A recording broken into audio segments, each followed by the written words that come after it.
Olá, está entrando no ar Ânima Podcast, o podcast mais católico desse Brasil. Eu sou Kênia, estou aqui com... Bertaldinho, marido da Kênia.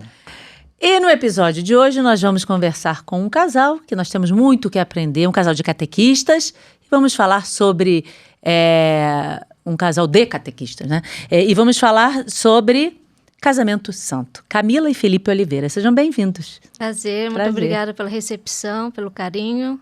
É um prazer estar aqui. Que bom. Muito prazer, muito obrigado pelo convite, é um prazer estar aqui com vocês. Que bom, uma alegria. Antes de começarmos a nossa conversa, falar para vocês, temos novidades na loja Ânima. Olha o que chegou. O nosso anjo de Portugal, essa é a versão menor, depois ainda vai ter a versão maior. É a versão baby. É, a versão... Esse aqui tem o quê? Uns 20 centímetros, mais ou menos. E ele é todo em pó de mármore. Cara, é uma tá lindo, graça. tá lindo. Tá muito bem feito, todo lindo. Ou seja, pó de mármore é aquele material mais resistente e tá belíssimo. Então, é bom pra gente comprar. Tem em casa o Anjo de Portugal, ou Anjo da Paz, né? Que apareceu pros 3 pastorinhos. Antes... Empresta ele aqui, porque você tá com a camisa branca, ele é branco, ninguém viu absolutamente nada. Por gentileza. Vira ele de lado pra mostrar o cabelinho câmeras dele. em mim, por Olha favor. o cabelinho dele voando assim, ó. Vamos dando close. Aham, aqui o cabelinho não dá pra voando. dar close aqui, ó. Ó o cabelo do anjo. O cabelo do É anjo uma era graça. maneiro. Aqui, ó, sente o drama. Porque foi feito, esse anjo é como o anjo feito lá em Portugal, onde ele apareceu, fizeram uma estátua enorme e dos 3 pastorinhos, como se fosse tamanho real. E é exatamente o mesmo formato. E aqui o anjo está dando a comunhão, porque ele deu a comunhão para os 3 pastorinhos. Então, gente, está na loja Ânima, assim como o livro de Fátima está na loja Ânima. Olha aqui, para vocês saberem e terem uma fonte segura da mensagem, então precisam ler. O que Nossa Senhora pediu? Ela apareceu e falou o quê? A mensagem foi só para os 3 pastorinhos? Claro que não, é para todos nós. Então tá aqui, e esse aqui é presente para Felipe e Camila. Obrigada. Muito obrigado. Obrigada. Então, gente, Camila ela é especialista em análise comportamental, pregadora católica e palestrante. Muito e bem. Felipe é engenheiro de software, pós-graduado em gestão empresarial e CEO de uma empresa de TI. E os 2 são catequistas. Que coisa legal, hein? Mas vamos aqui entender aqui. Vocês estão casados há quanto tempo? Vai fazer 6 anos. Vai fazer 6 anos. 6 anos. Felipe tem paralisia Tenho paralisia cerebral de nascença e eu não mexi os braços, nasci sem mexer os braços, sem as pernas. E aí, com a graça de Deus e mais um monte de coisa que a gente vem fazendo no decorrer da vida, hoje eu tenho liberdade dos meus movimentos e uso só a muleta para me locomover e andar. O resto, tudo em cima. teve um progresso maravilhoso, Mas né? foi um problema no parto? Sim, faltou oxigênio na hora do parto e aí ocasionou paralisia. Ele tem um irmão gêmeo, né? Que nasceu depois dele, mas deu problema no parto na hora dele. E o seu irmão não teve problema algum? Estourou a bolsa e aí eu nasci de 6 meses e meio, né? Correria. É bem prematuro. É uma correria mesmo. Foi bem difícil. E vocês se conhecem há quanto tempo? A gente se conhece desde criança, né? Meu tio casou com a tia dela, então a gente se via olha só. Desde criança, já é algo antigo já. A gente teve uns namorinhos de adolescência, se é que dá pra chamar de namorinho de adolescente, né? Então, aí a nossa trajetória começou desde realmente de criança. Foi quase amor à primeira vista, porque Legal. a gente sempre ficava muito próximo nas reuniões de família e ela com seus 14 anos, eu um pouquinho ali nessa idade. Ele tem 4 anos a menos que eu.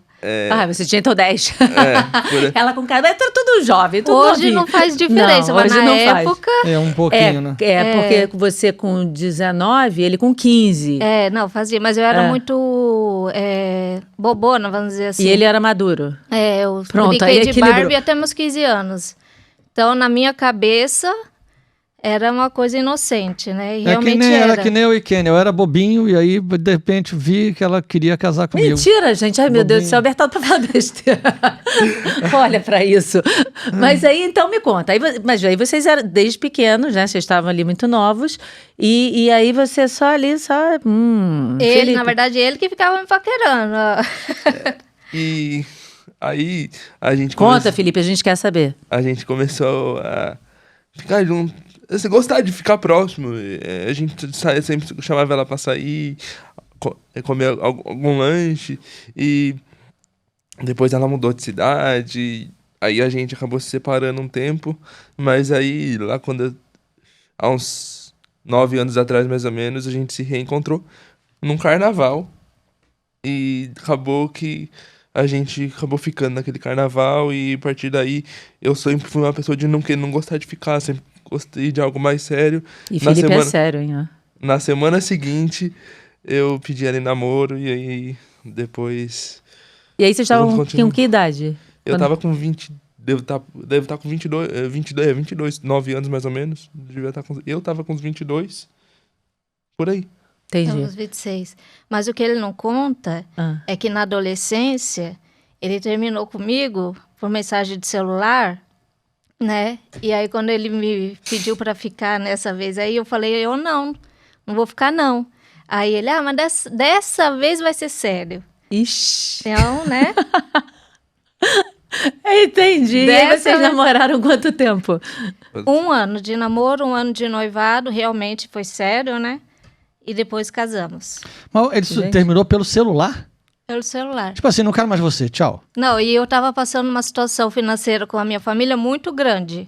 Né? Meu pai tinha perdido tudo, emprego, tudo.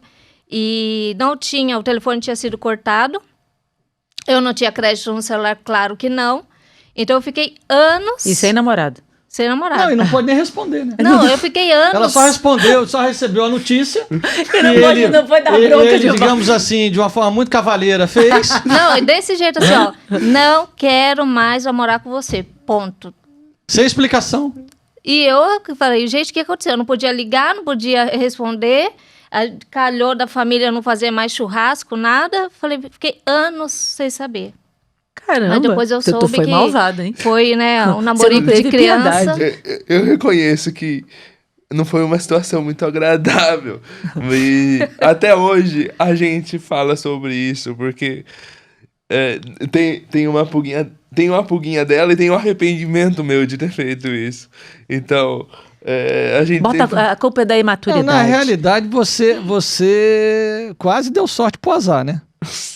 Quase perdeu Camila, quase hein? que tu ia se lascando. Sim. De verde e amarelo. Mas passou, né? Graças a Deus. E aí vocês voltaram a namorar definitivamente em pouco tempo, porque 1 ano de namoro, 1 ano de noivado e logo depois 2 anos casaram, não é isso? Isso. Depois de 2 anos casamos. Mas vocês enfrentaram, como é que foi assim com as famílias? Foi, assim, minha família, a família dele sempre tiveram um bom relacionamento. Minha tia casou com o tio dele, então era uma família muito unida, de se reunir em Natal, Dia das Mães, Dia dos Pais, sempre foi muito unida. O problema começou quando eu e o Felipe decidimos nos casar mesmo, né? A família dele, a mãe dele é protestante, e nós queríamos nos casar na igreja. Eu, na época, não ia muito assim à missa. Mas você era protestante, Felipe? Não, eu na verdade, eu tinha batismo na igreja católica. Eu tenho uma trajetória com a igreja um pouco diferente, porque meu pai foi católico, mas ele sempre foi católico não praticante. E teve uma época da minha criação que toda minha família falou que religião era uma coisa importante. E aí tinham combinado que uma semana a gente ia na igreja católica, tanto eu quanto meu irmão, e uma semana a gente ia na igreja da minha mãe. Com 12 anos, seguindo esse processo, eu falei pro meu pai que queria ser batizado na igreja católica. E aí eu fui batizado com 12 anos por vontade própria. Bom, tua mãe aceitou, claro. Né? Isso. Ela acabou até indo no meu batismo. Não participou assim, ficou como uma pessoa que estava participando da missa lá só porque... Assistindo. Eu fiz um pedido para ela que ela não precisaria participar da missa, mas pelo menos estar lá presente para mim, que ia ser uma coisa importante para mim. Ela aceitou sobre isso e foi. Mas eu também não fui um católico praticante durante esse período. E depois que eu me batizei, tinha minhas conversas com Deus, como eu sempre fui uma pessoa que tive muita crença em Deus, independente da minha idade. Então eu sempre tive as minhas conversas com Deus de uma forma muito pessoal, sem estar seguindo religião alguma até até ficar próximo da família da Camila novamente. E aí, na família da Camila é uma família muito presente na fé igreja. católica. O pai dela tem formação, tá para ser ordenado diácono, tá nesse processo aí. A mãe da Camila também participa muito, fazem parte de pastoral e tudo mais. Cumprem o preceito de ir na missa todo domingo e eu comecei a viver a fé católica novamente. E quando a gente casou, a gente colocou que a gente Vocês ia... queriam casar na igreja católica? Isso. Naquela época, eu não tinha uma importância de casar na igreja por mim. Eu sabia que era importante o casamento, que casamento era uma vez. Meus pais sempre me educaram dessa forma e eu sempre tive uma crença que eu ia casar uma vez. E falei, já que é importante isso pra você e eu sou um católico, apesar de não praticante, sou um católico, vamos casar na igreja. Pra mim eu acredito nisso e pra mim é super importante. E eu já sabia que, por minha mãe ser protestante, ela poderia não querer ir. E eu cheguei e falei pra ela, mãe, eu quero casar na igreja, mas se você não quiser ir, tá tudo bem. Você indo na festa, pra mim, tá ok. Porque eu respeito sua fé, assim como espero que você respeite minha escolha. Ixi, e ela? E ela falou, tudo bem, eu vou conversar com seu pai aqui e te dou uma resposta. Na semana seguinte, a gente foi ter um churrasco, os pais da Camila, coincidentemente, estavam nesse churrasco também. Meu pai tinha convidado a família inteira. E ela me deu a resposta, dizendo que ela não ia no casamento, mas ia na festa. E aí, eu falei, tá tudo bem. Eu vou convidar o resto da família. Espero que todos vão. Respeito a fé de todo mundo. E aí, começou. Se sua mãe não for, eu não vou. Ixi. Meu irmão também. Se os pais não forem, eu não vou no seu casamento. E aí começou a dar Mas, problema. gente, isso assim, mas- é uma... Não é uma questão de fé, porque assim, por exemplo, nós fomos há um mês atrás a um casamento evangélico. Eu já fui outro dia, há 2 meses, a um casamento judeu.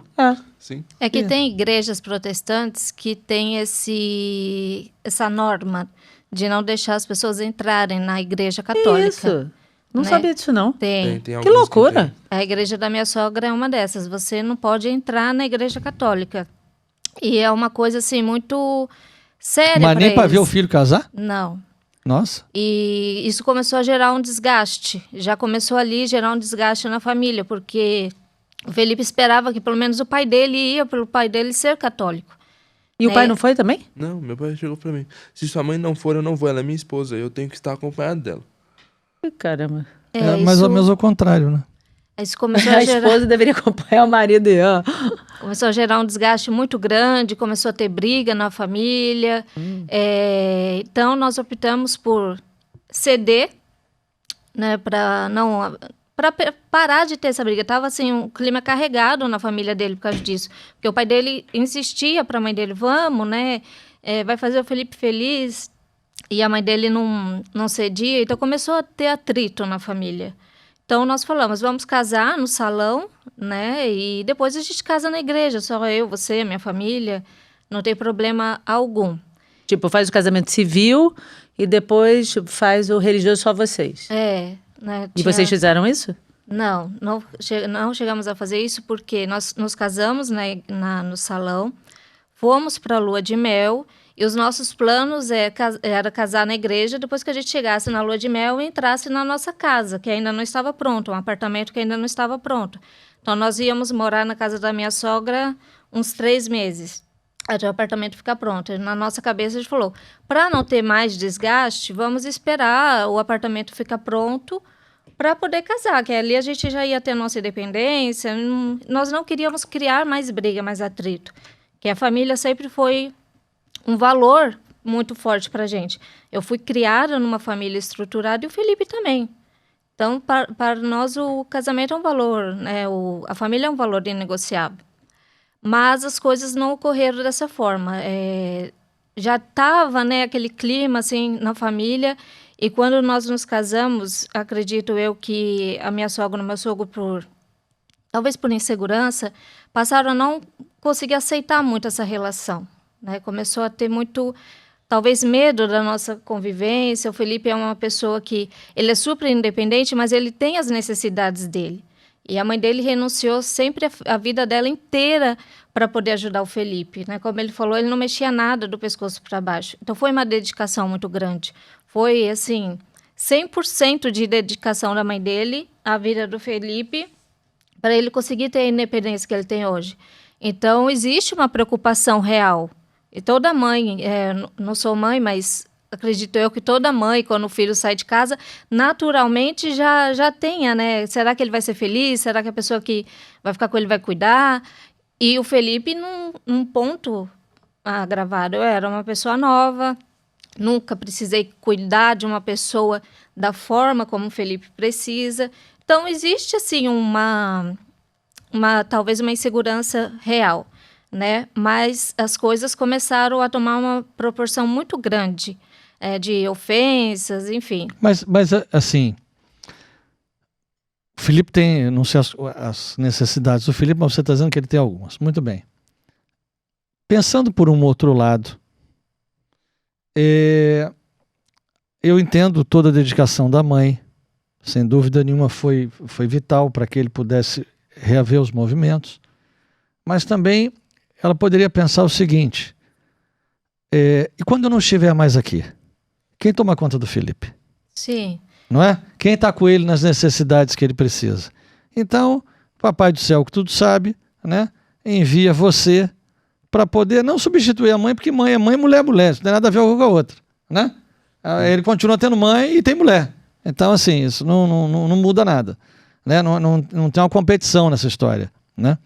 Mas você é alguém que, pela sua idade, imagino que seja 2, 3 décadas, 4 décadas a menos do que a mãe, é a pessoa que também pode acompanhá-lo ao longo da vida, não é? Não apenas como alguém que vai cuidar da necessidade especial dele, mas como a mulher dele, como uma pessoa que o ama, que vai dedicar o carinho também como a mãe dedicou. Sim.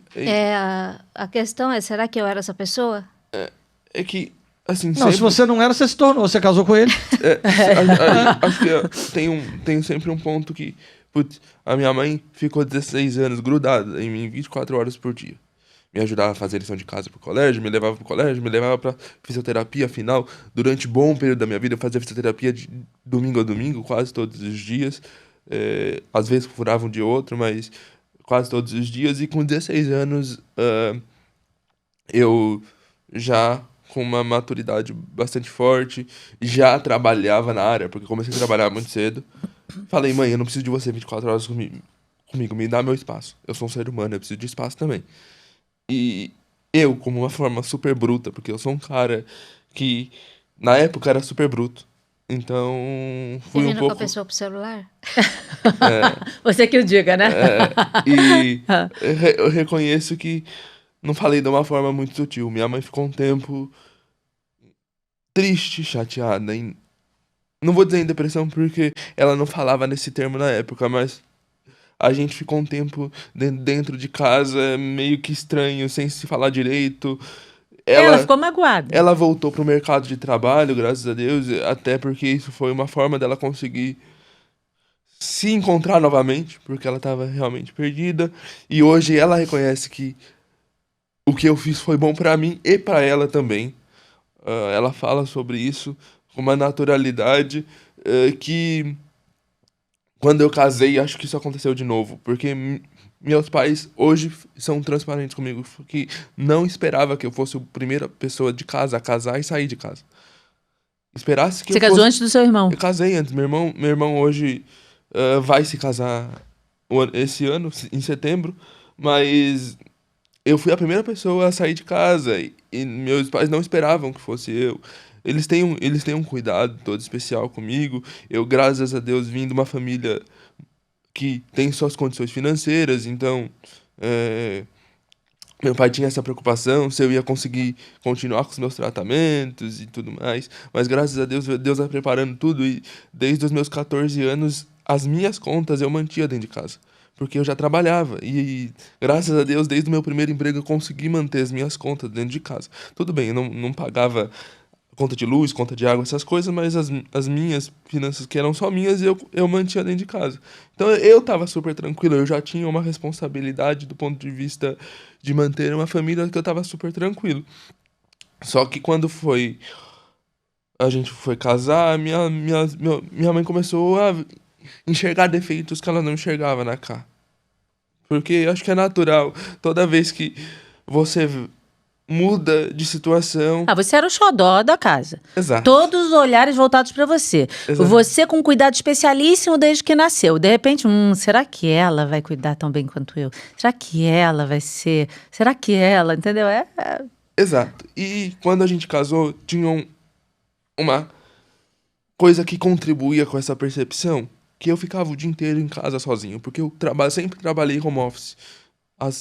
Mesmo antes da pandemia, eu já trabalhava home office. A Cá ainda estava no mercado de trabalho. Hoje ela se abdicou da carreira profissional dela para me acompanhar na minha carreira, porque eu dou palestras, eu viajo bastante com uma certa frequência.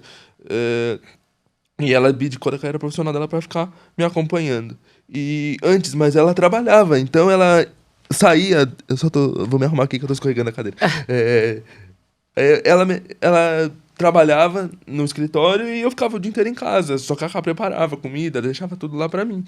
E minha mãe não aceitava essa situação muito bem, porque em casa tinha uma moça que trabalhava, que fazia literalmente tudo. Dava o horário de almoço, levava minha comida, deixava tudo prontinho. Lógico que quando tava só eu e a Cá lá na nossa casa, nossa primeira casa, eu tinha que ir na geladeira pegar a comida e esquentar. No máximo, ela deixava dentro do micro-ondas a comida, eu só ligava o micro-ondas e depois pegava. E isso não caía bem. E teve um dia que eu falei, cara, não precisa fazer almoço não, que eu tô a fim de comer um lanche, eu vou comer um lanche. E nesse dia, minha mãe entrou em casa. Aí viu você lanchando ao invés de almoçando. Não, me viu não comendo, porque eu sou uma pessoa que quando eu começo a fazer uma coisa, eu sou hiper concentrado e eu não percebo a hora passar. Então era 4 horas da tarde, eu não tinha almoçado ainda, porque literalmente eu não tava com fome. E minha mãe tinha a chave de casa, porque ela morava na rua de cima, e os pais da Cá não são de São Paulo, a gente é de São Paulo. Então qualquer problema, como eu tava em casa sozinho, deixa eu só... Isso, só chegar mais perto do micro. Mas você pode fazer assim pra você, ó. Isso, isso, fica mais eu vou próximo. falando, eu vou andando pra trás. Eu tenho esse costume. Mas como eu tava em casa lá sozinho, e tinha minha mãe chegou em casa, ela tinha a chave de casa pra qualquer emergência, ela entrava meio que sem avisar. E ela entrou em casa e olhou eu sem comer, e ela ficou incomodada com isso. Aí mandou mensagem pra Camila. Aí começa. Tinha diversas situações assim, e eu ficava chateada porque talvez não fosse o suficiente, mas era o meu tudo, né? Então, essas situações iam gerando desgaste até um dia que eu até hoje não sei o que aconteceu. A mãe dele entrou, né? O Felipe estava jogando videogame com o irmão, os amigos. A mãe dele entrou muito nervosa no apartamento também, foi sem avisar. E teve uma briga muito feia. Assim, acho que foi a gota d'água. Que eu posso dizer aqui que é bastante complicado, né? Assim, entrar na casa ainda sem avisar, porque agora a casa não é mais só dele, é sua também. Então, isso é uma dica para as sogras. Sogras, não façam isso. Não entre, liga antes, olha, eu vou dar um pulo aí, eu vou não sei o quê, tá tudo bem, tá tudo jóia, porque realmente pode dar problema, né? Foi uma situação muito triste, foi uma briga, assim, muito feia. Ela queria que o Felipe voltasse para casa, queria... ela falava assim, acho que ela nem percebia, estava tão nervosa, ela falava que ia invalidar ele, né, para poder invalidar o casamento. Enfim, foi uma briga muito feia. E daquele momento em diante, nós tínhamos que tomar uma decisão para poder preservar o nosso casamento. Ou a gente toma uma atitude aqui, ou o nosso casamento vai acabar, porque não dava mais, já estava uma situação insustentável. E o Felipe, na sua sabedoria ali daquele momento, decidiu que a gente ia abandonar tudo, todos os bens materiais, casa nova. Ficamos uns 2 anos ali para reformar a casa, deixar a casa do jeito que a gente queria. Só que o apartamento estava no nome do pai dele, né? Então, nós decidimos deixar tudo isso para trás. Nós colocamos o que dava em sacos de lixo, pegamos, colocamos nos carros. Nessa altura, a família já tinha chegado lá no apartamento, devido à proporção que tomou toda essa situação. E colocamos o que dava em sacos de lixo e fomos morar no porão da casa da minha avó. Né? Tudo isso numa tentativa de preservar o nosso casamento, porque senão as coisas não iriam dar certo mais. Né? Foi uma situação Vocês muito... casaram na igreja quando vocês voltaram? Não, nós ainda não tínhamos casado na igreja. Isso aconteceu 3 meses depois que a gente entrou no apartamento. Entendi. Né? Do apartamento, desde quando a gente entrou no apartamento, acho que gerou essa segurança da minha sogra. Eu trabalhava fora, então eu não conseguia dar a assistência, o suporte que o Felipe tinha em casa, com a mãe dele lá, com uma pessoa só para dar comida para ele. Então eu não conseguia, é óbvio que eu não vou conseguir dar a assistência que ele tinha na casa dele. E isso eu acho que foi gerando insegurança nela. No meu sogro também. Meu sogro já me magoou muito com palavras, falava que eu era interesseira, que não via motivo para alguém ficar com o Felipe. Quer dizer, na verdade, foi um preconceito reverso. Porque quem poderia passar algum preconceito era o Felipe por ter paralisia. E falar assim, você tem certeza que você vai casar com ele? Olha só, ele tem paralisia, tem necessidades especiais, tem limitações. Alguém falou isso pra você? Sim. Você também passou por isso? Muitas vezes. E a gente escuta até hoje. Né? Muita gente chega até do lado do Felipe e fala, nossa, mas você é tão bonito e tão inteligente, o que você tá fazendo com ele? Que isso? Isso é muito Bom, olha normal. só, gente idiota tem tudo quanto é lugar. Muitas vezes viram pra mim e falam assim, nossa, Kenny, você é tão bonita, por que você casou com o Bertaldo? Mas, gente, olha Tô só. falando sério. Aí eu olho e falo... ontem respondi isso na minha caixinha, eu falei, mulher bonita, casa come feio. Aí eu Então, falei aqui, assim, ó, tá gente, bom, as pessoas né? são muito sem noção. Eu falo, gente, sem noção. Mas Ai, gente, olha... E, Me chama de mãe dele, eu sou a mãe dele. E assim, são situações que nós passamos todos os dias, faz parte.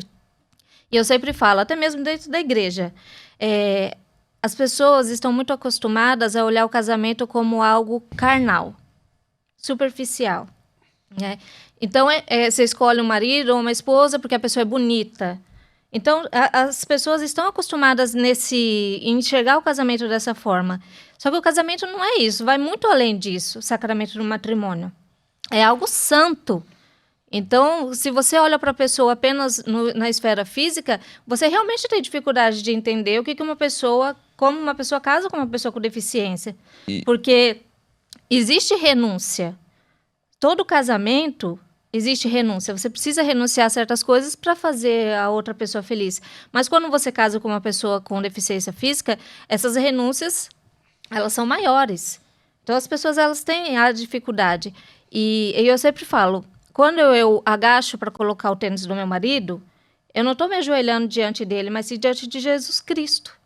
É diante de Cristo. As coisas que eu faço para o Felipe, não é para o Felipe só, né, para a pessoa Felipe, mas é para Cristo.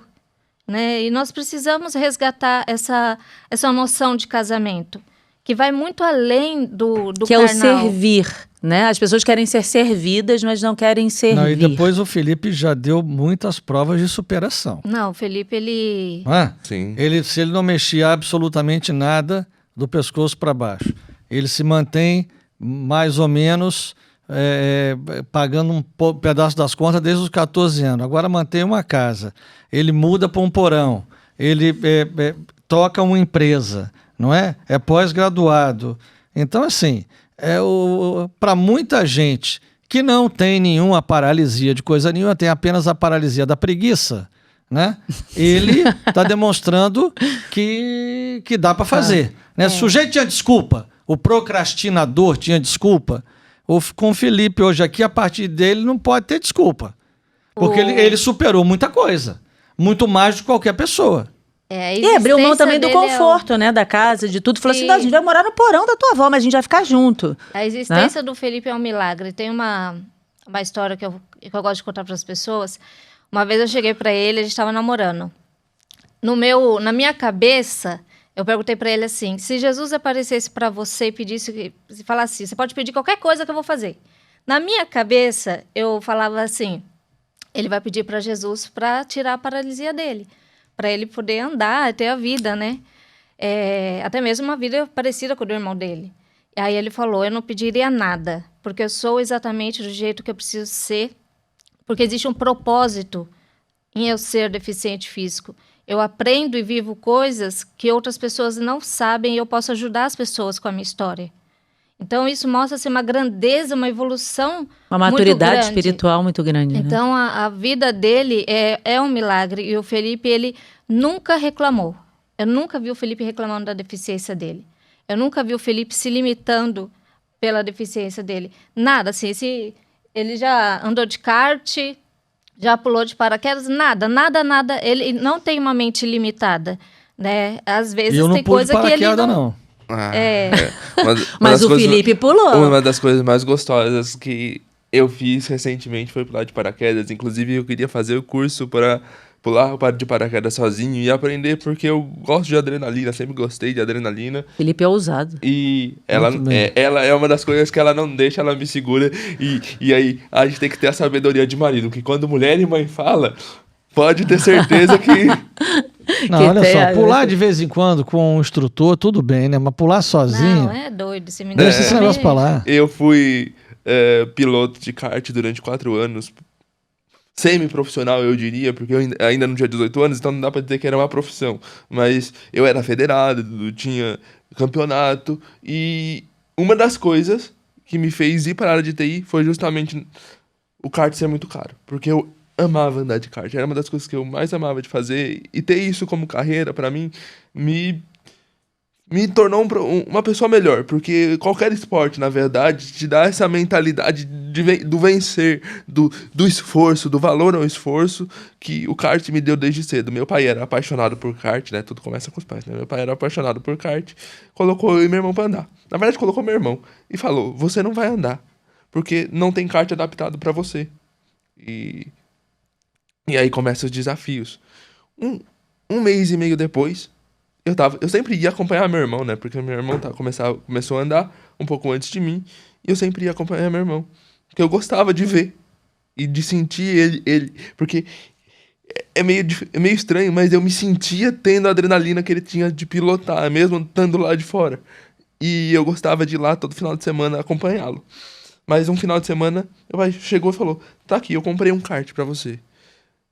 Só que você não vai conseguir andar ainda, mas a gente vai fazer todas as adaptações possíveis pra você conseguir andar. Não existia kart adaptado na época. Hoje existe. Você vai em qualquer kartódromo, você perde um kart adaptado. Às vezes um kartódromo não tenha, mas a maioria dos kartódromos principais que hoje eles têm um kart adaptado, mas na época não tinha. Eu posso dizer que eu fui o precursor disso no mundo. Hoje existe uma categoria só de kart adaptado. Só que na época eu corri na categoria normal, eu adaptei meu próprio kart sentindo as coisas, tanto que na primeira vez que eu fui andar de kart, já tava com algumas adaptações, meu pé travou no acelerador. E aí sofri meu primeiro acidente, foi na primeira vez. E eu falei, pai, não quero mais andar. E na sabedoria, tanto do meu pai quanto da minha mãe, eu sei que minha mãe ficou com o coração na mão com todo o acidente, né? Mas eles foram muito sábios. Você não vai desistir no primeiro obstáculo. A gente vai tentar mais uma vez. Se mesmo assim você não quiser, aí você para. E aí, uma das primeiras coisas que a gente fez foi colocar uma chavinha no volante, porque eu não conseguia desligar o motor, porque era no próprio motor, lá pra você conseguir desligar. Eu não conseguia desligar, porque eu não conseguia fazer esse movimento. Aí colocaram uma chavinha no próprio volante, que quando acontecesse qualquer coisa, eu conseguia desligar o motor. Problema, não. Desculpa aí. Eu conseguia desligar o motor, qualquer problema. E aí, foi-se a minha carreira de kart. Só que aí, quando eu já tava meio que consolidado aqui no Brasil, fui tentar ir pra fora, mas era muito caro e eu sempre tive boa parte do patrocínio. Eu tive patrocínio durante o final da minha carreira, nos meus últimos 2 anos, mas não era o suficiente para me bancar o campeonato inteiro. Então eu sempre tive uma boa parte de patrocínio. Aí não deu muito certo. Eu já tinha programação como hobby, eu sempre fui um cara super estudioso e eu gostava de estudar. Meu hobby era ficar estudando o computador depois que eu saía da escola. E eu transformei meu hobby em profissão.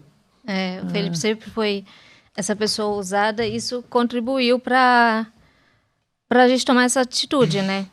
Uma pessoa responsável e tudo, e nós fomos morar na casa da minha avó. Só que lá era uma casa que não era adaptada. E no porão ainda? Como é que ia ser? Não, era uma casa que não era adaptada. A minha avó também estava doente, ela tinha efisema pulmonar, tinha menos de meio pulmão. Então, juntou aquela tristeza, né? A família, ele ficou 2 anos sem falar com os pais dele. Então, juntou aquela tristeza, aquela situação. A casa não era adaptada, então eu tinha que cuidar dele, da minha avó e trabalhar. E chegou um ponto da minha vida que eu comecei a tomar remédio para dormir e acabei me viciando em remédio para dormir. Porque o remédio, ele me anestesiava. Eu não tinha o luxo de ter uma depressão, de cair na cama. Porque existia 2 seres humanos que dependiam totalmente de mim. Sua avó e seu marido. Se eu ficasse triste na cama, eles não comiam, sabe? Assim, chegou um ponto da vida da minha avó que eu dava banho nela. Então, eu precisava fazer as coisas, mesmo com aquela dor, com aquela depressão. E o remédio me anestesiava, né? O remédio, você vira um zumbi, né? O Zolpidem, ele é muito perigoso. Você vira um zumbi. Você consegue fazer as coisas que você, no seu dia a dia, faz, mas você está apagada, você está inconsciente. E era isso que eu precisava na época. Eu não soube sofrer. Nós temos que saber sofrer. Nós temos que sofrer em Cristo. E eu fui sofrer no balcão de farmácia em vez de sofrer no altar de Cristo, né? E eu comecei a me viciar. O remédio deixava eu fazer as coisas que eu precisava, mas eu não sentia aquela dor, até o ponto de ficar insustentável. Comecei a tomar remédio com bebida alcoólica, então por muito tempo eu fiquei, até pouco tempo atrás, eu fui uma pessoa totalmente drogada, viciada. Então... É importante você falar disso, porque tem muitas pessoas que passam por isso e nem sabem o que fazer, como é que chegaram nessa situação, como sair disso.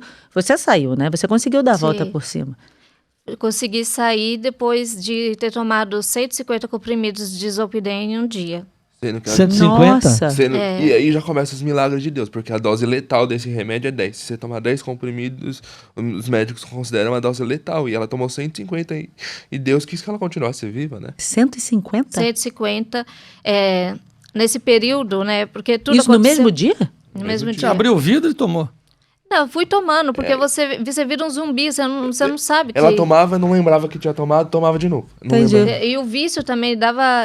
gente, é droga, remédio é droga. Te dá vícios, te dá aquele negócio que você precisa tomar. Chegou um tempo que eu tinha 4 psiquiatras, que eu precisava de receita.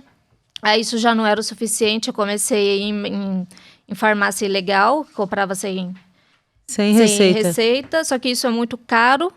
Então, todo o dinheiro que o Felipe estava ali juntando para a gente comprar um outro apartamento, eu gastei com remédio. E, sim, como nós perdemos tudo novamente, nós fomos morar na casa dos pais dele, porque nesse período já houve uma aproximação. Depois de 2 anos... Peraí, mas antes de você ir morar na casa dos pais dele, como é que essa dose de 150 comprimidos fez o que em você? Isso foi depois.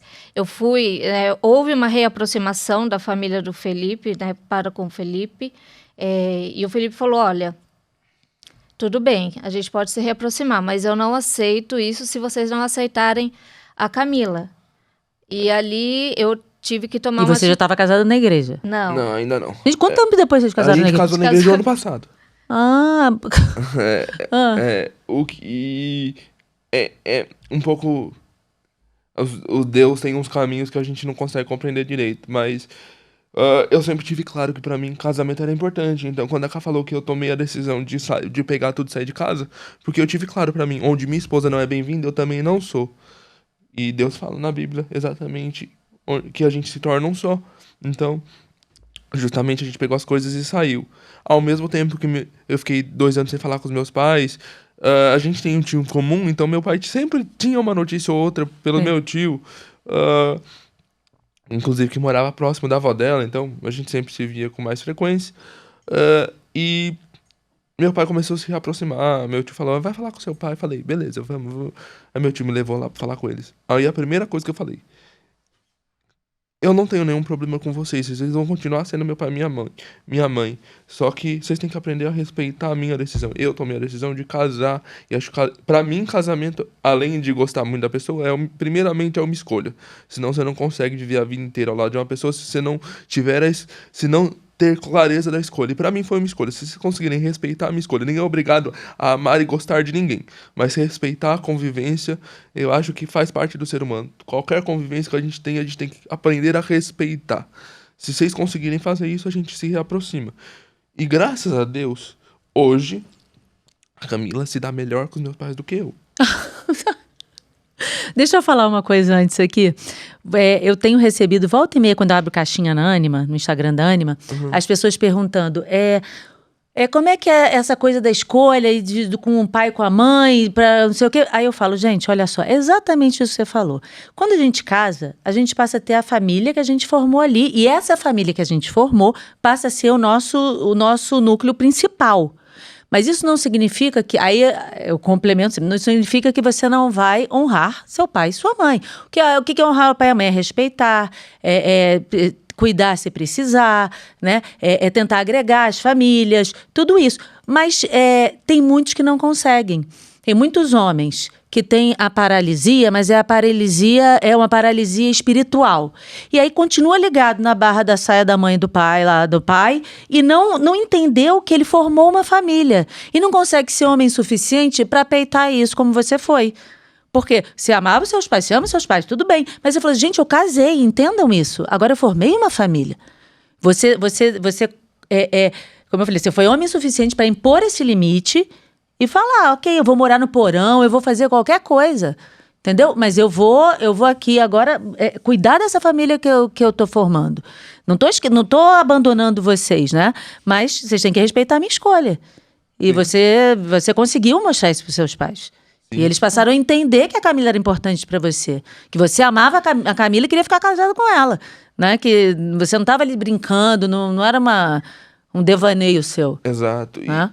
Na minha cabeça, até esse momento de reaproximação, eu estava 100% certa de tudo. Na minha cabeça. Eu estava na minha casa, quietinha, eu dei o meu melhor, fiz o meu melhor, minha sogra entrou, teve essa briga. Então, na minha cabeça, eu estava certa de tudo. Só que assim, eu falei, mais depende de mim, essa reaproximação, por incrível que pareça, da família dele, do que deles propriamente dito. Porque se eu não pedisse perdão para minha sogra e para o meu sogro, mesmo na minha cabeça eu estando 100% certa, não ia haver essa reaproximação real dele. Então agora eu vou complementar. Você é uma ótima esposa, porque tem muitas que ficam, seus pais fizeram isso, não fala mesmo não vai falar lá não. E aí bota fogo para brigar mais ainda. Os seus pais não prestam, não gostam de você, não gostam de mim, eu não quero falar com eles. Você fez uma coisa certa, que é agregar. Uma esposa, uma mulher verdadeira, ela faz isso, ela agrega. Ela não afasta o sogro e a sogra, por mais difíceis que eles sejam. Porque sabe que são importantes para o marido. Então é isso, você agregou, você teve uma atitude de humildade de falar, eu não fiz nada de errado. Mas se precisa disso, ok, eu faço para ter paz na família, meu marido ficar feliz. Então você estava pensando no bem dele. Nesses 2 anos, tanto eu como minha família, nós sempre falamos, fala com seus pais, mas o Felipe também estava com muita mágoa no coração. Estava muito triste com toda essa situação. Então, eu pedi perdão para poder ter essa reaproximação real, assim, de coração dele com a família dele. Sem mágoa. Um amor reestruturado real. E as coisas, assim, eu falo que toda a nossa história, tudo que aconteceu, a briga, sair do apartamento, ir morar na casa da minha avó, toda a destruição, Deus fez o contrário para curar. Então, como nós tínhamos perdido o pouco que a gente tinha por causa do meu vício em remédio, o meu sogro e minha sogra chegou a um ponto que cedeu a casa para nós morarmos na casa dele de novo. Aí era com eles junto lá. Com eles. E aquilo foi muito bom, eu ainda estava viciada. E aquilo foi muito bom, de certa medida, porque eles participaram da minha cura. Eles participaram, eles viram a forma como eu estava. Eles viram a situação a qual eu cheguei. Minha sogra até falou esses dias atrás, que falou assim, eu perdi muito tempo da minha vida te julgando, e esse tempo eu poderia ter usado para te ajudar. Então, ela colocou em palavras aquilo que eu sempre, e é uma lição para todo mundo. A gente julga muito as pessoas. E esse tempo é precioso, porque você pode ajudar a pessoa. Então, assim, ela tem algo de errado? O que você pode fazer para ajudar? quando nós damos curso de noivo, a gente fala muito disso. Às vezes a mulher fala, meu marido não presta, é alcoólatra. E a gente fala, quantas vezes você dobrou o joelho pedindo para Deus a cura desse marido? Porque falar, você está usando essa boca para falar, para amaldiçoar. Quantas vezes você usou para poder abençoar? Quantas vezes você pediu a Deus para curar o seu marido dessa situação? Para converter o seu marido? Isso é fundamental. A gente gravou um podcast aqui com o diácono permanente, Rômulo Canuto, que foi, assim, muito legal. Ele era da pá virada, bebia todas, gostava de ir para os carnavais mais doidos, chegava bêbado em casa. E ele contou no episódio, quem não viu, vale a pena ver, a mulher ia às vezes na micareta atrás dele, lá nas coisas, e estava com a mão dentro do bolso, ela estava com um terço ali rezando por ele, e o tempo para tomar conta dele, para se ele passasse mal, para não sei o quê, e chegava em casa ela de joelho rezando, até que o homem se converteu num grau. Se converteu de um jeito que virou diácono permanente. Então, assim, é exatamente o que você está falando. A outra pessoa está doente. E o que você precisa fazer é dobrar o joelho e rezar, porque são a sua carne, né? É, a perseverança, né? O papel do marido e da mulher é levar... Eu tenho como obrigação, como missão, levar o Felipe pro céu. É isso assim aí. como é a minha também, É isso levar aí. ela pro É céu. levar ele pro céu, não é fazer ele prosperidade, não sei o quê. É claro que isso é importante, mas a minha missão é levar ele pro céu. E se levar ele pro céu requer eu ter a humildade de pedir perdão pro pai e pra mãe dele, para eles se reaproximarem, para ele curar essa mágoa, então eu vou fazer, é meu papel de esposa fazer isso. E eu sempre vou fazer isso, né? Sempre vou me colocar no meu lugar. Só que esse vício, ele chegou num ponto tão forte que eu precisei ir para casa dos meus pais para poder, de certa forma, me curar. Eu não conseguia sair do vício. Eu procurava ajuda, procurava os médicos. Várias vezes eu fui no médico e falei, eu estou viciada. E o médico, não, esse remédio não vicia, é coisa da sua cabeça. Então, eu procurei ajuda. E foi lá na casa dos meus pais que a situação chegou num nível muito forte, que eu tomei esses 150 comprimidos de Zolpidem. E daquele ponto eu falei, meu pai e minha mãe falaram, você precisa se internar, você precisa aceitar ajuda. Então eu decidi me internar. Só que quando eu cheguei no hospital, Antes de você continuar, deixa eu contar algumas coisas que eu acho que faz parte dessa importância. Ela fala que ela decidiu se internar, mas foi um dia de muita discussão. Porque ela, a primeiro momento que a gente falou, você precisa se internar, tanto eu quanto os pais dela, ela falou, não sou viciado. Não quero me internar. Tem a negação inicial, né? Não quero me internar. Até que 10 minutos depois, a gente pegou ela saltando a janela de casa, porque a gente tinha trancado as portas, pra ela não sair e ir na farmácia comprar remédio. Eu perdi 2 anos da minha memória. E... Então tem coisas que eu não me lembro, que eles falam assim, mas eu não me lembro. Eu tava anestesiada mesmo. Perdi 2 anos da minha memória. E a partir daí, a gente falou, você vai ser internado à força. Se você não quiser, você vai ser internado à força. Aí a gente tava lá no litoral, que os pais dela são de lá. Pegamos o carro pra ir. Mas antes disso, Deus tocou no meu coração de conversar com ela. E ela, não sou viciada, não tô tomando. Falei, tá aqui, ó o extrato. São 5 mil reais gastos de remédio. A gente perdeu tudo, porque eu já não tava tendo mais conta. De além de sustentar a casa, sustentar seu vício. Era 5 mil por mês de remédio. Você quer continuar com isso realmente? Se for assim, a gente não vai pra frente. E eu confesso pra você que eu não tô mais aguentando. Se você quiser continuar, talvez daqui a um tempo você não tenha mais marido, porque eu não tô aguentando. E nesse ponto eu lembro que eu chegava o padre e falava, eu quero casar na igreja. Ele, como você vai casar? Você tá totalmente drogada, esse casamento nem vai ser válido, né? Não tem como. E quando eu fui internada na psiquiatria, né, na UTI psiquiátrica, eu fui internada como suicida. E isso pegou muito forte para mim, porque eu sempre fui pró-vida, eu sempre participei de movimentos para poder proteger as crianças do aborto, sempre. Então, quando a vida para mim sempre foi um valor. Quando eu fui internada como suicida, a ficha começou a cair. Do que o inimigo foi fazendo na minha vida, do que a falta de perdão foi fazendo na minha vida, do que não saber sofrer foi fazendo na minha vida. Foi, assim, uma situação muito triste. E eu lembro que eu estava assim na cama, né, do hospital, e eu ficava inquieta, aí chegou um médico e falou, o que está acontecendo? Onde está doendo? Aí eu falei, a alma, tô com dor na alma. Aí ele falou, para isso não tem remédio. E ali eu falei, a minha vida toda, né, todos esses anos, eu fiquei tomando remédio porque estava doendo e não existe remédio para dor na alma. O único remédio é Cristo. Então, esse tempo todo que eu perdi, né, me anestesiando, eu estava querendo curar essa dor na alma e eu não procurei Cristo. Né? O remédio era ali redondinho, branquinho, e a Eucaristia, que era a minha cura, eu não procurei. E aí eu falei assim, olha, sozinha eu não consigo mais. Eu não tenho mais força. Assim, de sair dessa cama aqui, eu falava para Cristo, ou eu saio daqui curada, ou eu saio daqui no caixão. Porque eu não tenho mais para onde ir. E aí veio o Padre Léo. E aí eu pedi a intercessão do Padre Léo, porque o Padre Léo sempre trabalhou com pessoas com dependência química. E aí eu falei, eu tenho um jeito meio assim para falar com Deus, né? Eu imaginei, ele gosta disso. Ele gosta dessa sinceridade. Eu imaginei assim, eu falei, Padre Léo, eu tô sendo uma anta. E o Padre Léo também deve ter gostado de você falar assim. Eu tô sendo uma anta. Ou você fala aí com o homem, você explica para ele o que é uma dependência química, você explica para ele que eu não consigo. Fala para ele que eu não consigo.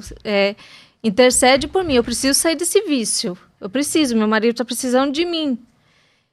Ou, né, faz um milagre daqui ou minha vida acaba. E aí eu senti no coração assim, não tomar mais o remédio. E os médicos não queriam deixar eu parar de tomar o remédio de uma hora para outra, porque o risco de abstinência podia chegar no ponto de morte. Uhum. E os médicos, não, você não pode não tomar o remédio. Você vai ter que ir desmamando vários pouquinhos, né, internado numa clínica psiquiátrica para ir desmamando. Você não pode. E aí eu assinei o termo de responsabilidade. Eu falei, eu não vou mais tomar esse remédio, porque eu senti no coração. E daquele momento em diante, nunca mais eu tomei o remédio. Não tive abstinência, não tive vontade de tomar o remédio. E o meu sono também regularizou totalmente. Então, eu saí daquele hospital curada. Você ficou quanto tempo no hospital? Um dia. Eu fiquei um dia na emergência, né, no hospital, na emergência, na UTI psiquiátrica. E o Felipe me internou, me internou no hospício por meia hora. Eu fiquei meia hora internada no hospício. Porque é mais uma das coisas que Deus faz que não tem explicação. Mas eu conversando com os pais dela, a gente tomou a decisão. Eu não tava mais aguentando, nem os pais dela estavam mais aguentando. Vamos internar ela. Quando ela estiver boa, a gente pega ela de volta e a vida segue. Porque pra mim ela sempre vai ser minha esposa. Eu tava preenchendo os papéis. Aí a mãe dela também tava preenchendo os papéis, porque ela tinha que preencher também. Aí a gente começou. De quanto em quanto tempo eu vou poder ter notícias dela? Quanto que é a hora de visita? Ela, no primeiro mês vocês não têm visita, depois é uma semana regularmente. Aí eu, Márcia, eu tô querendo parar de preencher as coisas aqui e pedir pra trazer ela de volta, porque eu não quero ficar um mês sem notícias dela. Começou a ter aquela inquietação no coração. E no fim, a gente não assinou os papéis e trouxeram ela de volta. Por isso ela ficou meia hora no hospício. Aí eu falo que foi um choque suficiente. Meia hora. Mas eu acho que foi um choque suficiente, porque ela já saiu de lá com falas diferentes, com um jeito diferente, mas mesmo assim... Quer dizer, Padre Léo fez um milagre mesmo, né? Foi. Porque não ia acontecer isso nunca. Não. Foi... Imagina, uma pessoa tomando a quantidade desse remédio que você tomava. Foi um milagre com a intercessão do Padre Léo. Caramba. Foi uma cura Você nunca relatou isso, não? Eu falo, né? Mas não... Não, relatar por escrito. Não, por isso escrito. seria Era legal. bom para causa de canonização. Para causa de canonização. Quer dizer, é assim... quando vai para avaliar a pessoa, né, questão de quando está fazendo na causa para se tornar santo, o milagre, eles gostam dos milagres que assim, a pessoa era cega, comprovadamente cega e passou a enxergar, né? Esses que eles têm esses exames que dá para fazer exatamente assim. No caso, foi um milagre que aconteceu, não entra, eu acredito que não deva entrar como não, mas milagre, entra mas entra no todo, mostrando que ele está agindo na intercessão, entendeu? Então é importante você fazer esse relato e enviar para eles. Sim, saí dali curada disso, né? Curada disso. E voltei para casa do meu sogro e da minha sogra. E o pai Não voltou para sua casa, para casa dos seus pais? Não, dali a gente já foi para casa da minha sogra e do meu sogro, porque lá na praia o Felipe também não conseguia fazer fisioterapia. Entendi. Precisa de uma certa adaptação. Que você faz fisioterapia até hoje? Hoje faço. Entendi. Mas acho que segundo a ciência, eu não tenho mais evolução para ter. É só um milagre de Deus, que eu acredito que, se for da vontade dele, um dia vai acontecer. Mas se eu parar de fazer, eu sinto regressão. Então, eu ainda faço, mas muito mais nesse sentido. Então, não preciso mais fazer todos os dias. É só uma questão de manter mesmo. E eu fiquei um mês e pouquinho sem fazer fisioterapia, eu já comecei a sentir as coisas mais endurecidas. É igual a gente quando para de fazer ginástica, quando para de malhar. 3 dias de ginástica, fica também todo duro. Fica tudo a mesma coisa. Aí eu comecei a sentir, eu falei, cara, se você quiser ficar com seus pais, você pode ficar, mas eu preciso ficar um tempo em São Paulo para voltar aos meus tratamentos. Aí voltou, aí foi pra casa da sogra e do sogro. voltar pra minha casa do meu sogro e da minha sogra. E a minha sogra e o meu sogro, né, ali participando da minha recuperação. E aí chegou um momento que o meu sogro e minha sogra falou, olha, aceita a nossa ajuda, né? A gente vai emprestar um apartamento para vocês irem reconstruindo a sua vida. E o apartamento que eles nos emprestou foi o apartamento exatamente onde a gente morava. Então, por isso que eu falo, houve uma trilha de destruição, de ressentimento, e houve uma trilha, a mesma trilha que Deus colocou a gente para ir curando. Então, foi o perdão, foi a cura do vício, foi a cura de entrar naquele apartamento, porque aquele trauma todo que gerava, não conseguia nem passar na rua, e houve essa cura. E daquele momento, nós decidimos nos casar na igreja. Falou, agora tem que casar, né? Agora a gente precisa procurar o sacramento do matrimônio. Só que nós íamos nos casar na igreja, a gente nem ia falar pro pai, pra mãe dele, pra família da mãe dele, porque a gente não queria o risco de ter outra briga. Né? Chega de problema. Não queria isso. E aí o padre chegou para ele e falou, Felipe, chama seus pais. É importante, né? É algo importante para você, chama seus pais.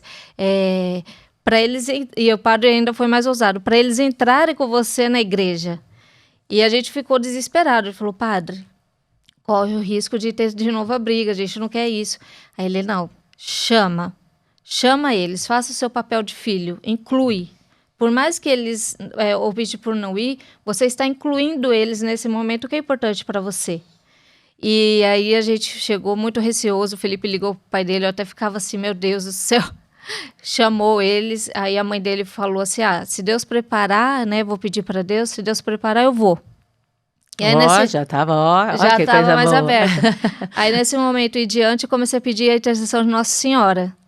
Eu falei assim, de mãe para mãe, toca no coração. Eu não consigo saber o que a minha sogra sente, eu não consigo saber das inseguranças da minha sogra, porque eu não sou mãe. Mas você é mãe. Você viu um filho sofrer, a minha sogra também viu o filho sofrer. A minha sogra é uma mulher muito guerreira, uma mulher assim de persistência, porque se hoje o Felipe ele tem a vida que tem, foi graças à persistência e à fé da minha sogra, né? Eu acho que toda essa situação me magoou muito, porque eu sempre via minha sogra como uma mãe. E quando tudo isso aconteceu, não foi raiva, não foi ódio, foi decepção. De ver uma pessoa que eu considerava uma mãe com aquela situação, né? Então, ela é uma mulher muito guerreira, ela me ensinou muito. E eu falava para Nossa Senhora, toca no coração. Eu sei que ela não é católica, não acredita, mas mesmo que ela não te ame, eu sei que você ama ela. E a mãe dele aceitou ir. E a família toda foi. Olha. Eu acho que mesmo o padre falando, assim, a gente tem uma certa teimosia, eu tava resistente em chamar. Mas o padre, percebendo um pouco da minha persistência, tentou me explicar o significado, né? Que é de um pai e de uma mãe entregando o filho para a esposa. Abençoando aquele momento. E abençoando aquele momento. E não ter seu pai e sua mãe lá não ia ter esse significado. Tudo bem, é um casamento quisto por Deus, então ia ser válido do mesmo jeito, mas a importância de se passar por esse significado é muito grande. E quando o padre me falou isso, falei, não, eu já tenho, eu vou tentar, vou fazer esse pedido. E foi dito e feito, fiz esse pedido, eles aceitaram. E aí começou uma outra preocupação, porque até aí as nossas famílias, apesar da gente estar mais próximo dos meus pais, as nossas famílias quebraram, assim. Era a família dela e a nossa família.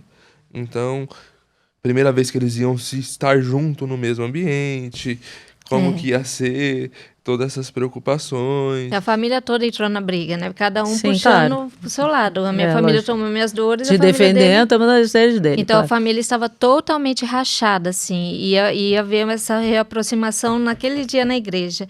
E eu estava muito nervosa. Eu ficava assim, padre, se você vier aí de cima, qualquer coisa, né? Fiquei muito nervosa. Aí a família do noivo de um lado, a família da noiva do outro. Eu ficava assim, falei, gente, como que vai ser isso? E aí, deu tudo certo, os pais dele foram, a família dele foi, e eu acho assim que a minha sogra e meu sogro não têm dimensão do que isso foi pro Felipe. Porque tudo começou lá atrás por causa do casamento, o desgaste. E naquele momento ali, o padre, chegou um momento do casamento, o padre chamou e o padre já estava sabendo toda a história, né? A gente tinha conversado com ele. Chegou o momento do casamento que o padre chamou os pais dele para ir no altar e os meus pais para ir no altar rezar um Pai Nosso pra gente. O padre falou, o Pai Nosso é comum em todas as religiões, então eu convido os pais do Felipe para subir no altar e os pais da Camila. Só que a minha sogra falou que não ia participar de nada, né? Ela ia ficar sentada. E aí, quando ele fez isso, eu olhei assim pro padre e falei assim, né? Tipo, não faz isso não. Aí eles foram no altar.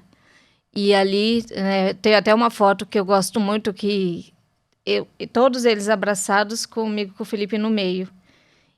E depois que nós rezamos o Pai Nosso, a mãe do Felipe me abraçou e falou, me perdoa. Me perdoa por tudo que eu fiz. E o pai dele, não sei se eles tinham combinado, acredito que não, também falou, me perdoa. Me perdoa. Eu esperei 5 anos, sabe? Por isso eu esperei em Cristo. E naquele dia, no altar de Cristo, houve o perdão. Então eu falo, o casamento cura. O casamento cura, o sacramento do matrimônio cura. O perdão real, né? Porque estava aproximação, a gente vivia junto. Mas ainda tinha ressentimento. E o perdão total aconteceu ali, no altar de Jesus Cristo, né? E dali em diante, a nossa vida mudou totalmente. Nós passamos a participar da igreja. Uma coisa também que eu falo, quando a gente pede cura para Cristo, nós precisamos ter um propósito para essa cura. Nós precisamos colocar um propósito para aquilo. O que eu vou fazer curada? O que eu vou fazer com a minha vida depois da cura? Nós temos que pôr a serviço de Deus isso. E o Senhor sempre me mostrou. Você precisa testemunhar. Você precisa falar para as pessoas que o casamento cura, que o perdão cura. Precisa falar para as pessoas que existe renúncia, precisa de ser renunciado para você ter um casamento pleno e feliz. Que o casamento não é algo carnal, que não está na esfera carnal, que é algo divino, que existe Cristo, né, no seu esposo, na sua esposa. E todas as superações, toda a renúncia da parte financeira, toda a dificuldade, eu esperei em Cristo e houve esse perdão depois de 5 anos no altar de Jesus Cristo. E Cristo quis que fosse naquele dia e daquele jeito. Isso teve um grande significado, né, para a gente, para a nossa história.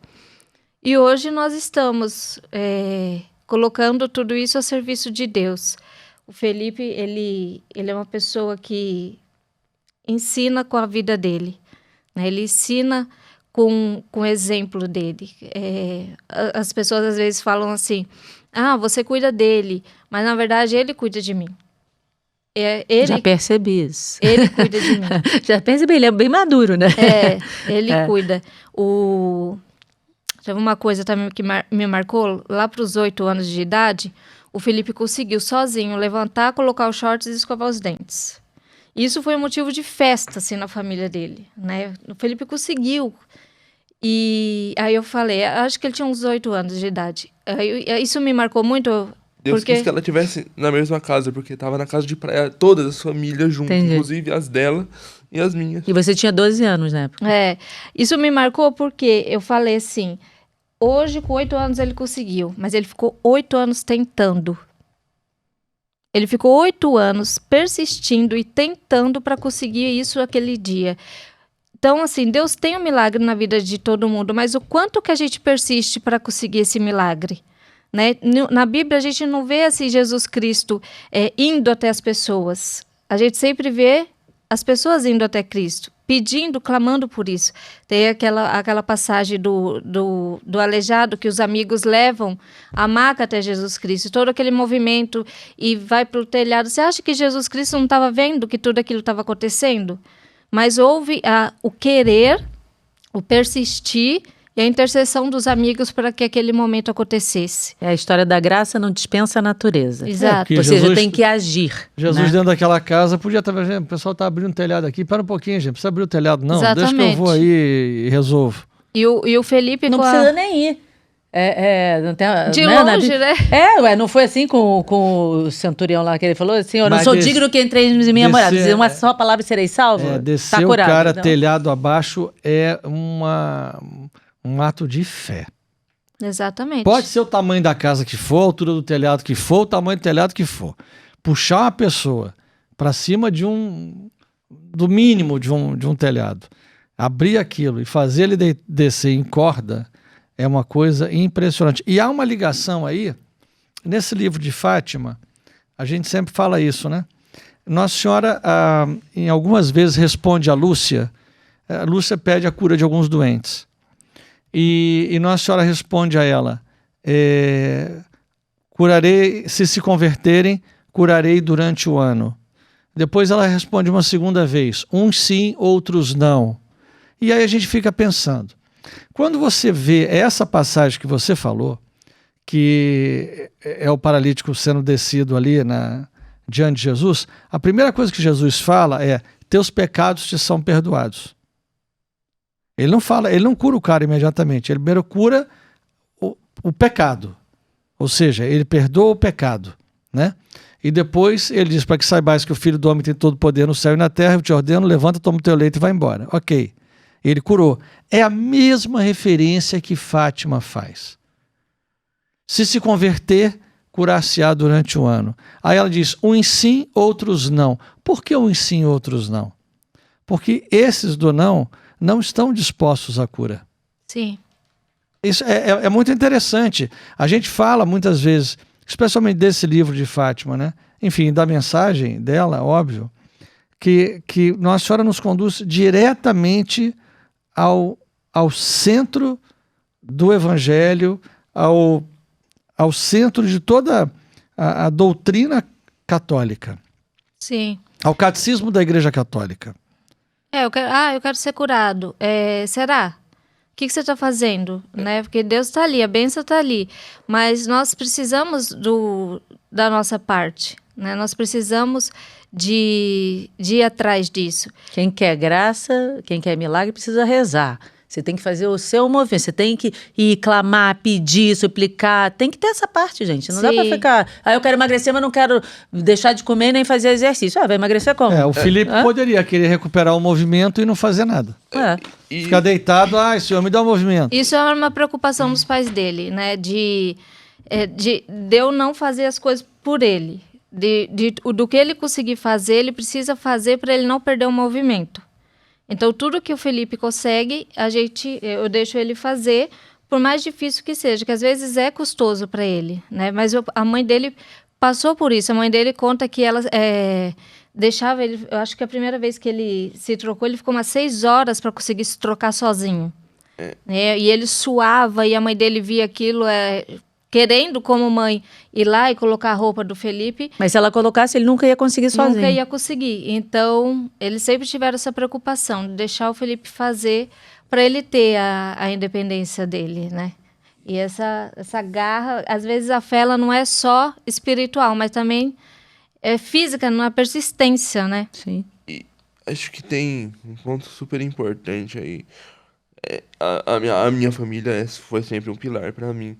A minha mãe, que ficou 6 horas comigo. Hoje eu demoro 10 a 15 minutos para me trocar, depende da roupa, né? Camisa assim eu demoro um pouco mais, mas depende da roupa. Mas ela começou com 6 horas e minha mãe arranjava tempo. E a gente ia dormir 3, 4 horas da manhã, porque tomava banho à noite. Não vou botar essa roupa não, neguinho, se vira. E ela ficava comigo me incentivando. E eu chorando. Às vezes eu xingava ela, porque qualquer ser humano, às vezes a gente explode. E eu xingava ela e ela tava lá. Tipo, você vai conseguir, vai. Meu pai se trancava no quarto.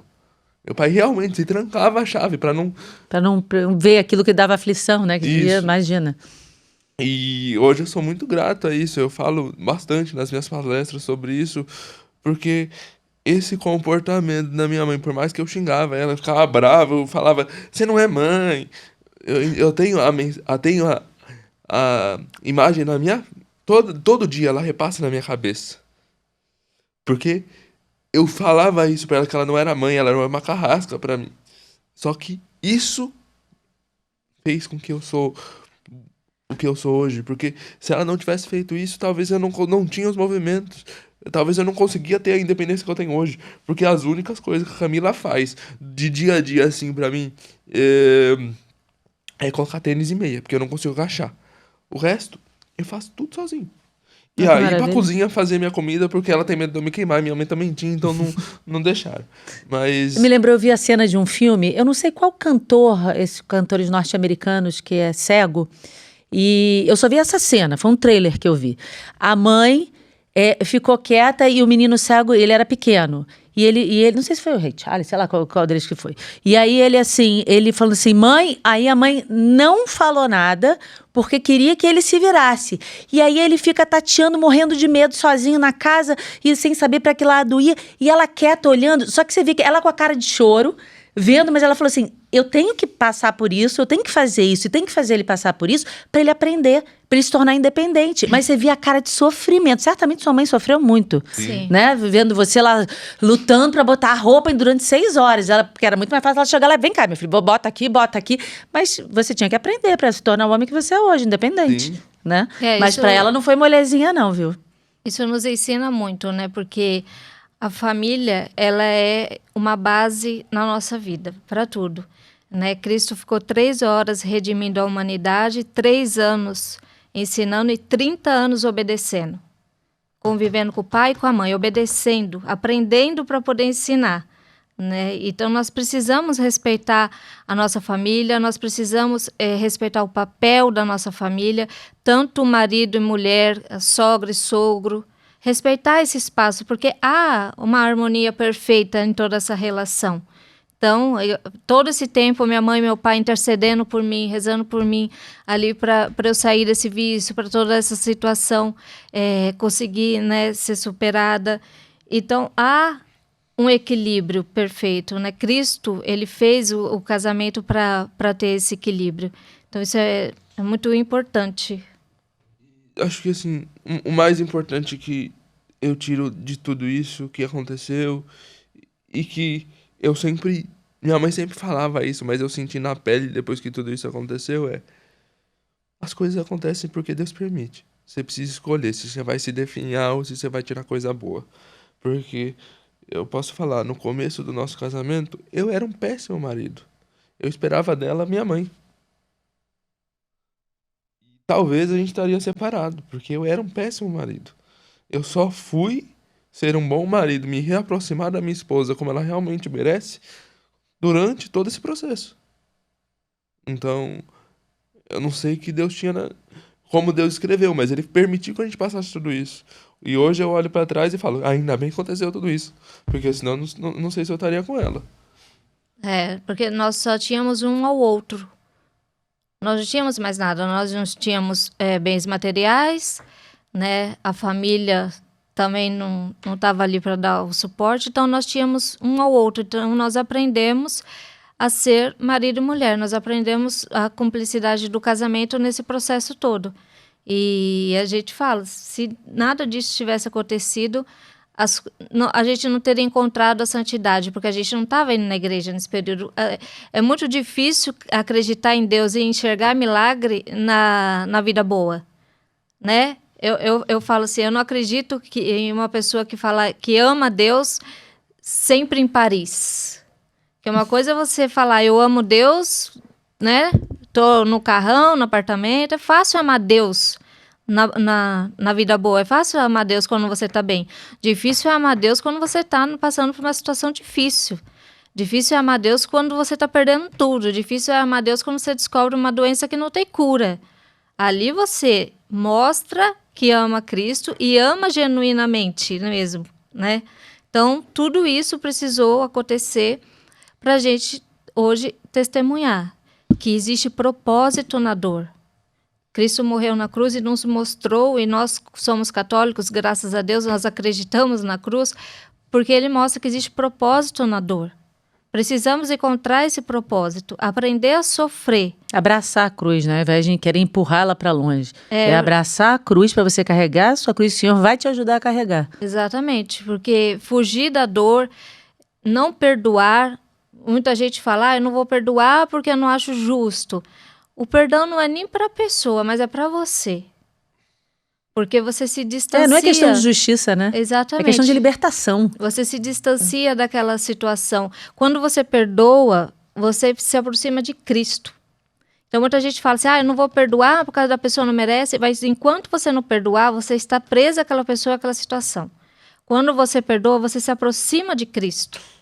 E uma vez perto de Cristo, ele consegue fazer a obra, ele consegue, né, ajeitar as coisas. Então, o perdão é mais para você, para a sua santificação, do que para o outro propriamente dito. Porque o outro precisa do arrependimento. Né? Às vezes, realmente, a pessoa faz alguma coisa ruim, muito ruim contra você. A cura dele precisa do arrependimento dele, mas a sua cura precisa do perdão, de você perdoar a pessoa. Até para, como eu falei, para libertar e deixar a coisa acontecer, né? Exatamente. E acreditar que você vai sair do outro lado, né? Porque acho que tem um episódio que a gente não comentou aqui.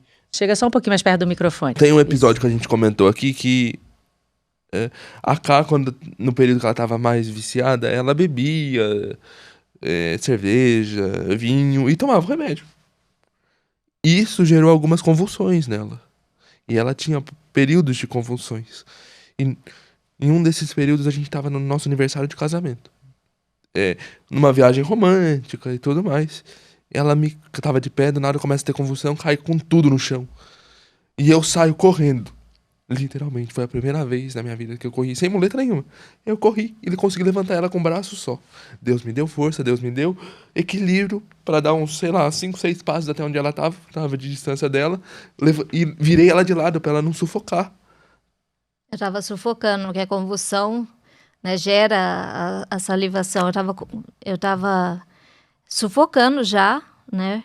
E o Felipe, Deus tudo permitiu. Por causa do remédio misturado com a bebida. Eu perdi minha memória, né? Isso é tão grave. As pessoas acham que, remédio.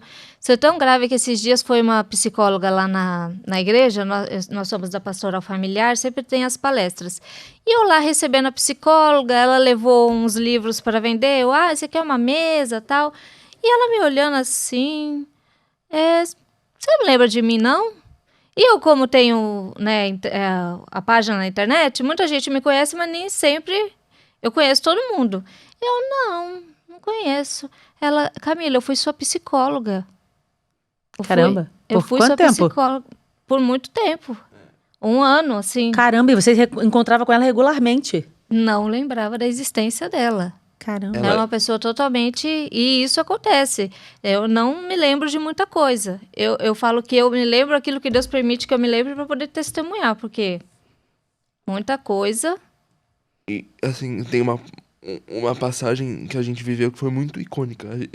A gente tava num apartamento que Deus tinha dado condições da gente alugar, um apartamento bem bonito, esteticamente por fora, numa boa região. e que a Camila tinha me falado. Sempre quando ela passava nessa rua, ela me falava, tem um sonho de morar nesse apartamento. A gente morou por 6 meses, que foi que Deus permitiu que a gente ficasse lá, mas eu tinha acabado de pegar ela numa dessas internações, porque ela, infelizmente, mesmo depois de tratada do vício, continuou tendo algumas convulsões. Então a gente começou a olhar e ir no médico para tratar, e teve um período que ela ficou internada por conta dessas convulsões. Aí ela saiu do hospital e eu peguei o carro, porque eu dirijo, tava indo pro apartamento lá. Onde você tá indo? Tô indo pra nossa casa, onde a gente mora, você não lembra não? Entrei no apartamento, ela começou a chorar. Eu não lembro que a gente morava aqui. E ela me agradece até hoje, porque, tipo, ter realizado esse sonho dela, Deus quis que depois que ela recuperou e lembrou de algumas coisas, ficasse um mês lá, mais ou menos, um mês e meio. Mas... Pra lembrar que morava lá, né? Que morou lá, olha tem só. Tem muita coisa que a Ká não lembra. Ela perdeu realmente 2 anos da memória dela. Algumas coisas você vai conversando com ela e falando o que aconteceu, ela até relembra. Outras nem assim. Tudo isso é estrago da falta de perdão, né? Tudo isso é estrago da mágoa. O distanciamento de Deus estraga a nossa vida muitas vezes. E aí hoje vocês testemunham isso, toda essa história para as pessoas e falando da importância de tudo isso. Isso. E também, não só isso, mas também da escolha de você escolheu casar com essa pessoa, vai ter momentos que vocês não vão querer se ver. Mas, cara, é uma escolha, não é por causa disso que você precisa separar. Vocês vão... Talvez não vai ser na hora que você vai resolver o problema que vocês estão tendo. Eu sou uma pessoa que eu preciso de um tempo pra resolver. Da briga, eu preciso de um tempo. Preciso do meu tempo. Colocar a cabeça no lugar, senão eu vou explodir. Cada um tem um temperamento, né? Um jeito de reagir. A Ká já não, ela quer resolver no minuto seguinte. Então, a gente hoje aprendeu isso. Foi super difícil, mas tem discussões que eu sei que eu tenho que resolver na hora, que senão ela não vai dormir bem, não vai ficar bem. Tem coisas que você fica quieta, deixa ele pensar, né? O amor é uma decisão, né? É decisão. Eu decido amar essa pessoa e ir com ela até o final, independente de qualquer situação. O amor é uma decisão. A gente precisa decidir por casar, a gente precisa decidir por estar junto com essa pessoa, apesar de tudo. Então, eu decidi casar com uma pessoa com deficiência física. Eu sei das dificuldades de tudo isso, das renúncias que tudo isso exige. Os médicos, né, a medicina fala que o Felipe ele já começou a regredir no sentido de envelhecer. Então, ele já começou a ter dificuldades que uma pessoa mais idosa iria começar. E os médicos, a última vez que a gente foi, já falou que o futuro do Felipe é uma cadeira de rodas. Então, eu sei disso. E eu optei por isso. Tudo bem, mas esse é o médico que disse, né? É o médico que disse, isso é a medicina disso, né? Para Deus não precise tanto, né? Para Deus nada é impossível. Mas é Cristo no meu marido. Isso é muito importante, porque outro dia eu tive uma notícia super triste de um pai que chegou em casa, falou para a mulher e para os filhos, olha, eu tô... E tinha um casamento direito, sabe? Os filhos já grandes, olha, eu tô indo embora, e arrumei um amante, e foi, simplesmente foi, pegou as coisas e foi embora. E aí eu fiquei pensando, eu falei, gente, esse homem não tem a noção do que ele fez. Ele não tem a noção da responsabilidade que ele tem, não só pela vida dele, mas daquela mulher e daqueles 2 filhos. Porque quando a gente casa, a gente passa a ser responsável por aquelas pessoas. Sim. Não é simplesmente, não é descartável. Não é agora eu quero, agora eu não quero. Mas não tô sentindo. O que tu tá sentindo? Como você falou, o amor é uma decisão. Não tá sentindo, vai buscar sentir, vai buscar de onde tem, vai buscar, quer tá apaixonado todo dia. Que infantilidade isso. É que as pessoas todo dia, tô apaixonada, vendo borboletas. Não existe isso. Casa querendo a felicidade própria, né? Eu não sou mais feliz, não tá mais fazendo feliz. Mas eu volto a falar, o objetivo é você levar a pessoa pro céu. É isso aí. Nem sempre você levar pro céu, você vai... Dói. O caminho até o céu dói. Sim. É um calvário pra gente gente. Eu sempre também. penso num time. Eu penso assim, eu casei com o Bertaldo, a gente montou um time. Agora nós temos 3 filhos, é um time de 5. Nós somos um time. Um time, eu fiz durante muito tempo ginástica rítmica. E a minha técnica, ela era muito boa nisso, que ela falava assim, vocês são um time, vocês têm que estar igual, vocês têm que estar juntas. Até isso ela fazia. Por exemplo, quando a gente ia pro treino, ela falava, uma vai levar o galão de água, e a gente vai revezar para as outras beberem. Vocês são juntas. Então, eu sempre tive muita noção de time, de estar junto. Não tinha a estrela e os outros. Éramos 6 em quadra e as 6 tinham que estar maravilhosas. Então, eu penso sempre nisso. Nós somos um time. E um vai ajudando o outro. E vai indo. Não tá bom aqui, vai aqui. Não tá legal aqui. Fracassou ali, mas vambora. O time fracassa junto ou o time vence junto. Não é isso? É isso que tem que botar na cabeça. É um time. Isso é muito importante. Agora, a gente teve uma grande lição aqui hoje com vocês, porque a gente pôde ouvir aqui a importância do sacramento do matrimônio. Foi no altar que vocês viram a cura, a bênção e tudo. A importância do perdão, né? Como o perdão liberta. A importância de priorizar a família que você está formando. E também a importância de jamais desonrar seu pai e sua mãe. Então, vocês hoje deram uma verdadeira aula de como formar... E a importância da superação. Exatamente, da superação. Né? Da superação dele, primeiro sozinho com tudo, você com ele. Então, vocês, na história de vida de vocês conseguem dar muitas lições para todas as pessoas. E para entender que tudo isso é possível. Sim, né? É possível. Tudo com Jesus é possível.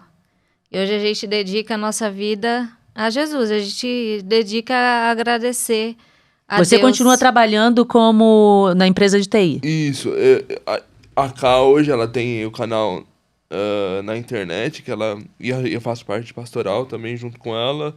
Eu vou nas missas aos domingos e sempre estou disponível, mas também toda a parte da renda da casa vem da empresa e... Deus quis também me dar uma carreira esplêndida, eu sou bastante reconhecido no mercado e dou palestras em diversos lugares e acho que esse é um ponto importante. A gente sentou junto e a gente discutiu que a Ká não ia mais trabalhar, porque eu precisava dela dos meus lados para me acompanhar nas viagens, para estar comigo, porque quando... porque você viaja dando palestra, né? No período que ela trabalhou, várias vezes a gente falava, como é que tá seu banco de horas aí? Você consegue tirar o dia de folga para me acompanhar nas viagens? Porque eu levava meu vô, meus pais sempre trabalharam, então eu levava meu vô, só que meu vô já tá com seus quase 90 anos, mas mesmo assim ele me acompanhava para me ajudar. E aí quando eu comecei a namorar e a gente decidiu noivar, eu falei, Ká, eu sei que a gente ainda não casou, mas eu vou começar a te levar nas viagens, não vou levar mais meu vô, porque meu vô já tá... Ele gosta de viajar porque ele passeia também, mas eu prefiro te levar. E a gente fazia um controle de agenda muito forte, assim. Aí veio a pandemia, ela acabou sendo demitida, infelizmente. Mas aí a gente falou, agora é o momento de você cuidar da casa. Só que cuida bem da casa para eu conseguir trabalhar bem. Se você... e a gente tem a clareza... Equilíbrio, né? A clareza disso, que... Se ela não tá bem, eu também não tô bem. Se eu não tô bem, ela não tá bem. Enquanto ela cuida bem da casa, eu consigo trabalhar bem e aí, consequentemente, trazer tudo que a gente precisa pra dentro de casa. Que maravilha. É isso aí. Gente, muito bom, viu? E onde é que as pessoas encontram vocês aí? Vocês estão no Instagram? Instagram? Eu tenho um Instagram, né? O canal Camila Católica. E lá a gente conta um pouquinho. É bem fácil. Gente, @Camila Católica. Bem olha ali, pra isso. Né? Bem direto. Bem direta. E as pessoas podem entrar, podem falar com você ali, tudo, seguir. E Felipe também tem. Sim, eu tenho minhas redes sociais, só que eu sou uma pessoa que não uso muito nas redes sociais. Pessoa de TI... ele não... Eu sou uma pessoa de TI que eu construo sistemas, construo software, mas minhas redes sociais eu sou um cara... Você tá nos bastidores da computação. Eu sou um cara que, assim, no meu período de trabalho eu tô no computador. Fora do período de trabalho, eu não tô no computador. Eu tô mais no Instagram dela, ajudando ela a criar os conteúdos... do que nas minhas próprias redes sociais. Você... Ele foi vai pra trás, foi pra trás. Mas o seu é @Felipe FunCloud, com 2 Cs. Isso, exatamente. Muito bem. Olha, gente, eu agradeço imensamente Muito obrigado mesmo. Muito bom, muito lindo o testemunho de vocês. Grande conversa mesmo. Quanto que o amor transforma, o quanto, enfim, tudo isso que eu falei. E a gente está realmente muito feliz. Muito bem. Obrigada pela oportunidade. Obrigado. Que bom, viu? Deus abençoe muito. Amém. Gente, olha, e antes da gente terminar, tenho certeza que você amou esse episódio como a gente. Não esqueça de se inscrever, de dar o like, de botar os seus comentários, de compartilhar. Quantas pessoas não estão passando por situações difíceis assim na vida? Quantos casamentos aí por um fio e que estão todos... Manda esse episódio para ver, a gente, é possível. Tudo dá jeito, tá bem? Beijo grande, Deus abençoe vocês. Tchau. Tchau, obrigado.